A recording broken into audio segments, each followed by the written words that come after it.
the usual cause. They had rushed upstairs together when they heard the noise, Eunice and Maureen, the eldest and the youngest of the 9 Larkin sisters. Now, at the bathroom door, they stopped and stared, unable for a moment to make sense of what they saw. The tub, the blood-stained water, the large, twitching body, and the blank eyes and green face of an Etruscan woman from 25 centuries ago. Sister Eunice was the first to act.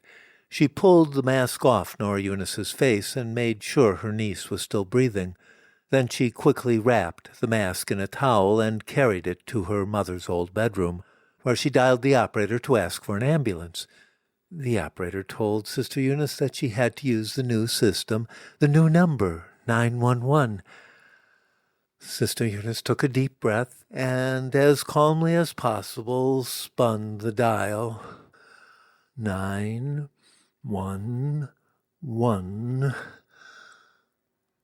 A few minutes later, she returned to the bathroom, leaving the mask behind, wrapped in its towel, on the pillow of the bed, where her mother had died 5 days before.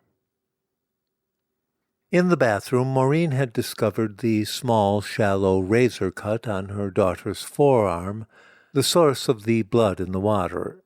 Maureen was stanching the wound with one hand, and with the other trying to wipe away the horrible green stains on her daughter's forehead. Sister Eunice found a couple of washcloths, and together they cleaned the metallic residue from Nora Eunice's face and from the bathtub. Then Maureen dropped the dirty towels and the washcloths down the laundry chute.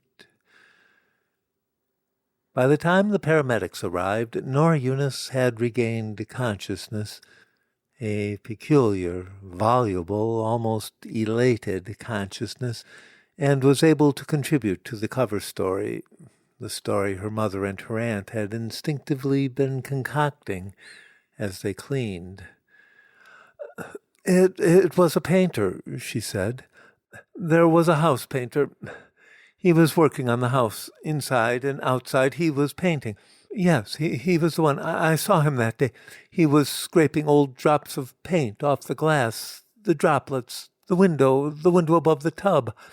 The razor, he must have left it behind. The blade. It must have fallen from the sill while I was bathing. In the water. In my bath. The paramedics listened politely to the talkative woman, the dark-haired, heavy one wrapped in fresh, clean towels, the one they would be transporting. They had razor cuts in a bathtub, and of course they presumed the usual cause. But it wasn't their place to contradict the patient's story. After 2 nights of observation at Mercy Hospital, Nora Eunice was quietly transferred to a rather exclusive Catholic facility in Bismarck, North Dakota, with all expenses paid by Burke and Benedict Books, in accordance with an agreement that Sister Eunice Larkin negotiated with Father Niall Bresnahan.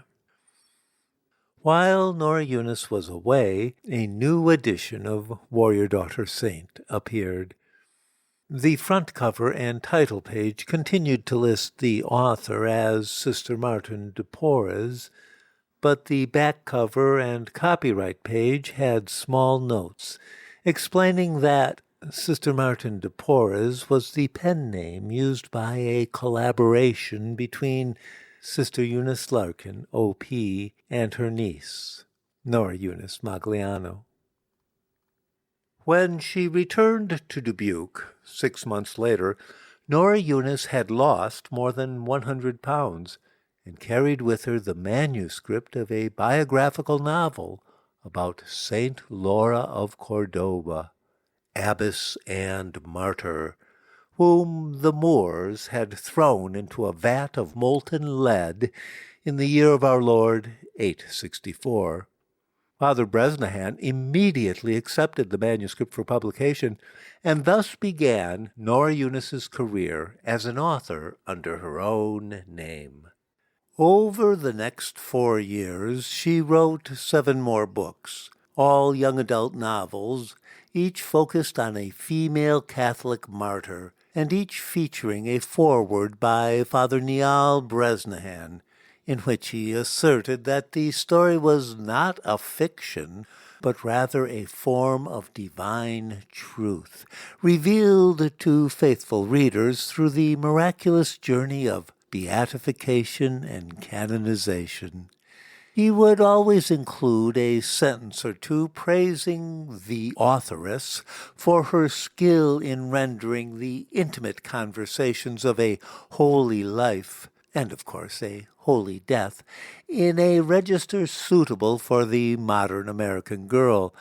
The bulk of each essay would then consist of several paragraphs pointing out the various ways, the often very subtle ways, in which the saintly martyrdom affirmed the virtues of private property and the dangers of godless collectivism. As each new book was published, Nora Eunice Magliano always took special care to send a copy to her mother in Madison, Wisconsin, with a long handwritten dedication on the title page. Her mother would glance at each book and flip through a few pages before placing it with the others on the bottom shelf of the living-room bookcase, the built-in shelves behind the armchair, next to the fireplace that hadn't worked in 20 years. She could hardly bear to look at those books, let alone read them.